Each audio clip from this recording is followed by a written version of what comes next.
Let's bring in Florida Congressman Mario Diaz-Balart. He's the House Appropriations Committee Vice Chair. All right, Congressman, do we have a number? I think we're, excuse me, I think we're going to have a number in very short order. We have to get those appropriation bills. It's the fiscal year 25 bills. Some of us believe that we should have gotten those out of the way already and not put this in front of the president when he first gets there. But regardless, we're going to have a top line number. We'll be able to start those negotiations and take it off the table. All right. I mean, so this is, again, a bipartisan effort.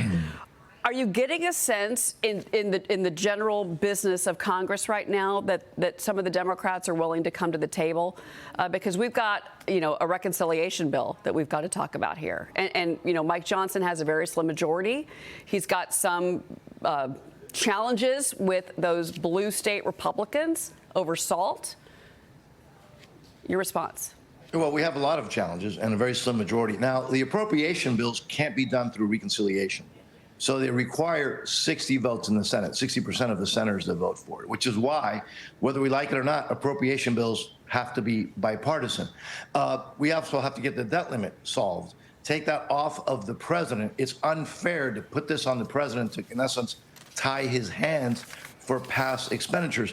Traditionally, that's always been a bipartisan vote. You lose some Republicans, you lose some Democrats. And so there are things that have to get done. We have to do the budget resolution before we can do reconciliation. That, however, is always a party line vote, and that's what you're referring to, that is going to be very, very difficult. I fear, Cheryl, that the problem is not going to be what's in the bill. What I fear is that some are going to push for it more and more and more, never be satisfied because it doesn't cut enough, because it doesn't do this enough.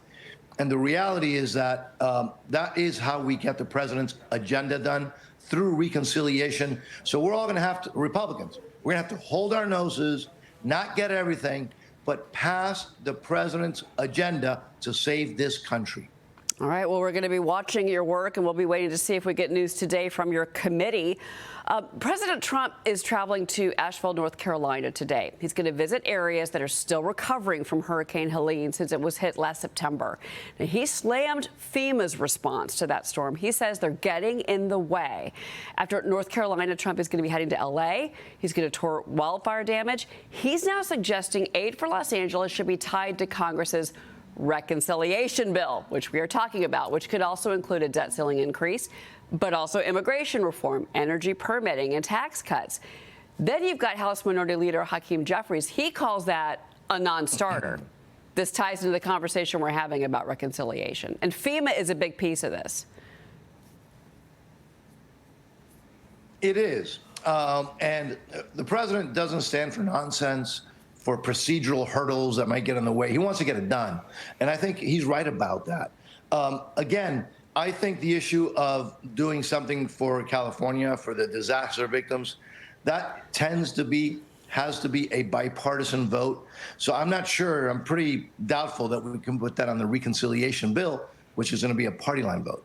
But there are ways to get it done. The President Trump, wants to get this stuff done.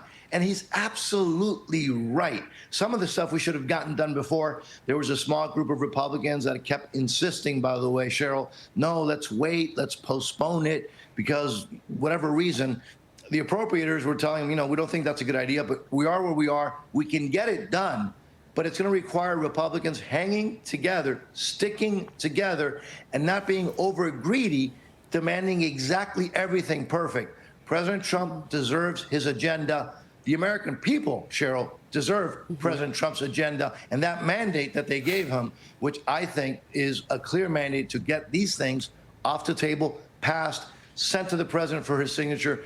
That will save the economy.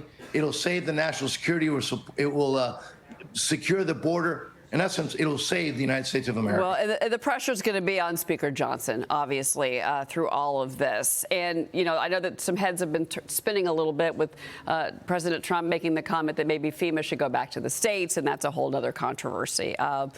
Let's move on, though. You mentioned the border. Let's talk about this because Immigration and Customs Enforcement made nearly 540 arrests yesterday as these border changes take effect in the EO. In the first 3 days of this administration, encounters at the southern border 35% lower than they were in the final 3 days of the Biden administration. He reportedly wants to send upwards, and this is an ask from an official on the Defense Department. Maybe he's going to ask for upwards of 10,000 troops to the southern border, while also directing the Pentagon to begin that border wall construction. His EO bans birthright citizenship. That was blocked by a federal judge in Seattle. We know all of that. What do you make, though, of this defense official telling the Wall Street Journal they have been hearing and they're expecting the ask for 10,000 troops to go to the southern border? Nothing that the president is doing is a surprise. This is, again, what he promised the American people that he would do. I mentioned he's a no-nonsense, get-things-done kind of person.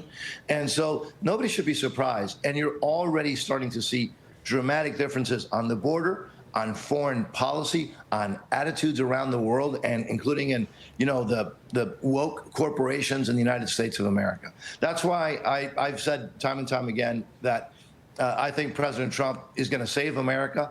But he has to get his agenda through Congress. And as you mentioned, Cheryl, our numbers are very, very slim, which is why we're going to have to stick together, not expect perfection, not criticize other Republicans that we don't agree with because they do something that we don't necessarily like or think is perfect, and get this done.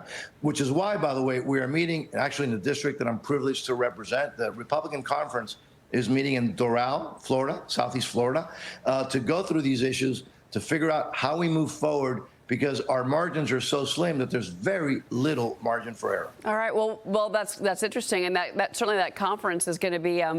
Hopefully, you all can get on the same page. All right. Certainly, it's great to speak with you, Congressman Mario Diaz-Balart. Always great to see you, sir. Have a great weekend. Thank you.